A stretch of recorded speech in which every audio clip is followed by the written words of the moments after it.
So চলো guys, আজকে তোমাদেরকে বলবো আমি কাকে ভোট দিয়েছি। ভিডিওটা পোস্ট করতে একটু লেট হয়ে গেল, বাট ভিডিওটা আমি ভোটের দিনে কিন্তু শুট করেছি। তো সেদিন সকাল সকাল উঠতে না উঠতেই কারেন্ট চলে যায়, আর মা বাড়ি থেকে আনা ছানা জিলাপি আর রুটি দিয়ে কিন্তু সকালের ব্রেকফাস্টের সারি সাথে ছিল লাল চা। তো চলো আজকে ব্লগটা অনেকটাই মজাদার হতে চলেছে, তার জন্য স্কিপ না করে পুরো ব্লগটা দেখতে থাকো। So hello everyone, good morning, welcome back to my channel with a new blog.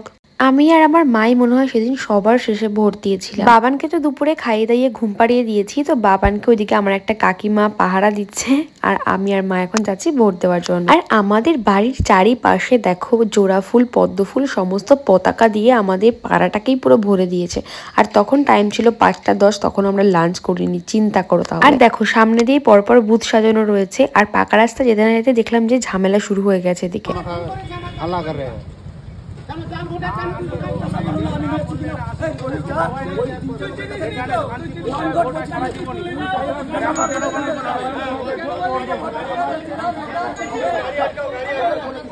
আসলে ভেবে দেখতে গেলে আমরা মানুষ কতটা বোকা, তাই না? কারা ভোটে দাঁড়ায় আর কাদের জন্য আমরা জনতা নিজেদের মধ্যে নিজেরা অশান্তি ঝামেলা সৃষ্টি করি, আর তারপর নিজেরাই বিপদে পড়ি। আর যারা ভোটে দাঁড়ায় তারা কিন্তু আর বিপদেও পড়ে না, তাদের সমস্যাও জড়াতে হয় না। যাই হোক, বাদ দিলাম সে সমস্ত টপিক, কারণ ভোট নিয়ে আমার সেরকম একটা আগাড়ায় কোনো মাতামাতি ছিল না আর নেই। তো ভোট হচ্ছিল আমাদের বাড়ির সামনেই, আমাদের হাই স্কুলে। এই স্কুলে কিন্তু আমি 2 বছর পড়াশোনা করেছিলাম, মানে 5, 6, 7 3 বছর। আর তারপরে ভোট দিয়ে চলে এসেছিলাম এই যে বাড়িতে। আস্তে না আস্তে দেখছি আমার বাবানও উঠে গেছে। আর এদিকে দেখো ভোট দিয়ে আসার সময় আমরা যেহেতু অনেকটা লেট করে গেছিলাম, তখন তো টিফিন মোটামুটি থাকেই না, বাট তবুও আমাদের জোর করে ডেকে কিন্তু এই যে 3টে পাউরুটি দেখছো, পাউরুটি দিয়েছে, আর এতগুলো দেখো মিষ্টি দিয়েছে। মা যদিও বা আনতে চাইছিল না, বাট আমি বললাম যে না, মিস করা যাবে না, যতই হোক ফ্রির খাবার কে মিস করে ভাই। তো ভোট দিয়ে যেহেতু খুব একটা টাইম লাগেনি, আমরা কিন্তু তাড়াতাড়ি বাড়িতে চলে এসেছিলাম, আর এসে প্রচন্ড খিদে পেয়ে গেছিলো। অ্যাকচুয়ালি মাছ যেহেতু আমরা খুব একটা ভালো খাই না, মানে আমি বিশেষ করে ভালো খাই না, তাই জন্য মা বেশিরভাগ দিনই মাংসই রান্না করে। তো এদিকে বাবানকে একটু মিষ্টি দিয়ে দিয়েছি, মিষ্টি খাবে বলে।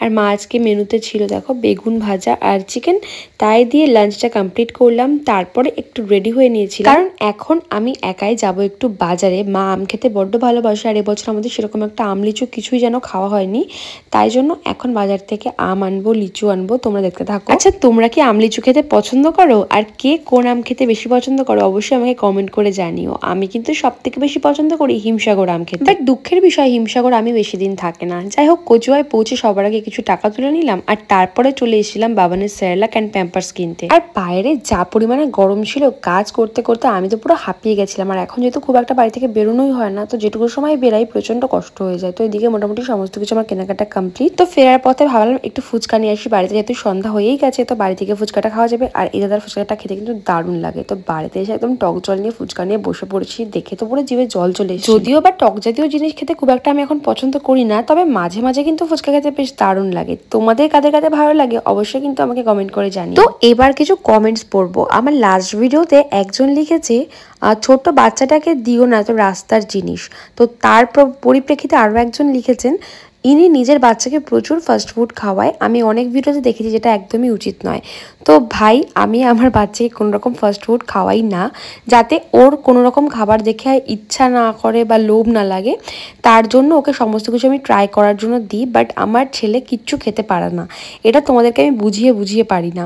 যাই হোক, আমরা কিন্তু সবসময় হেলদি খাবারই খাই। অনেকেই আমাকে আবার কমেন্ট করো এটা যে তোমরা সারাদিন কি খেতেই থাকো? তো হ্যাঁ, আমাদের খাওয়ার জন্যই আমরা বেঁচে থাকি, খাওয়ার জন্যই আমরা কাজবাজ করি। তো সারাদিন আমরা খেতেই থাকি। দেখো সন্ধ্যাবেলা এই যে আম মুড়ি নিয়ে বসে পড়ে, তারপরে আবার ভাই খাচ্ছিল পোলাও, সেখান থেকে একটু পোলাওতেও ভাগ বসালাম। অ্যাকচুয়ালি আমরা খেতে ভীষণ ভালোবাসি। যাই হোক, চলো নেক্সট কমেন্ট পড়ি। তো একজন সঙ্গীতা মণ্ডল লিখেছে, দিদি তুমি নিজের যত্ন নাও, অনেক রোগা হয়ে গেছো, বাচ্চার জন্য নিজেকে সুস্থ রেখো। থ্যাংক ইউ সো মাচ, তোমাদের এরকম পজিটিভ কমেন্টসের জন্য আমার ভিডিও করতে অনেক ভালো লাগে। তো লিচু খেতে খেতে আর আম খেতে খেতে এখন তোমাদের বাকি কমেন্টসগুলো চলো পড়ে ফেলি। তারপর রিম্পা বিশ্বাস নামে একজন লিখেছে, কোনোদিনও দেখলাম না একটা ভালো কিছু রান্না করা, ভালো রেসিপি শেয়ার করা বা ছেলেকে ভালো কিছু শেখানো নিয়ে একটা লাইভ বা ভিডিও, আপাতমস্তক ক্যামেরা ঘুরিয়ে শুধু ছ্যাবলামো। তো দেখো, ভিডিওটা করা মানে তো ছ্যাবলামো অবশ্যই থাকবে, এটা তুমি মানো আর না মানো, পছন্দ করো আর না করো। আর বাকি পড়ে থাকলো পড়াশোনা, খাওয়া দাওয়া। তো আমার ছেলেকে যখন বই পড়াতে বসবে তখন নিশ্চয়ই আমি ফোনটা নিয়ে বসে থাকবো না।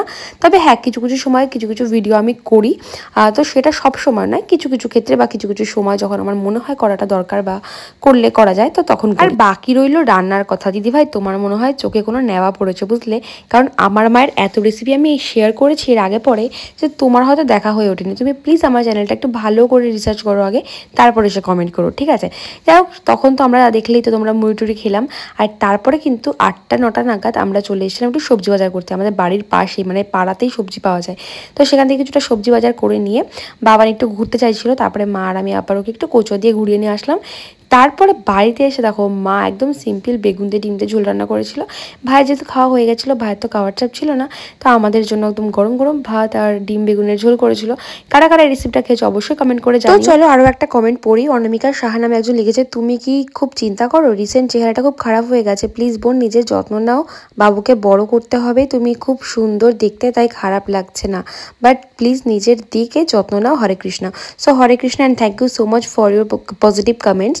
এভাবে পজিটিভ কমেন্ট করতে থাকো, এবং এখন থেকে তোমরা যারা পজিটিভ এবং নেগেটিভ কমেন্টস করবে উভয়ের কমেন্টসে কিন্তু আমি পড়বো আর যথাযথ উত্তরও দেবো। যাই হোক, আজকে আর কোনো কমেন্টস পড়ছি না, নেক্সট ভিডিওতে অবশ্যই তোমাদের কমেন্টস পড়বো, তার জন্য কিন্তু বেশি বেশি করে কমেন্টস করতে হবে।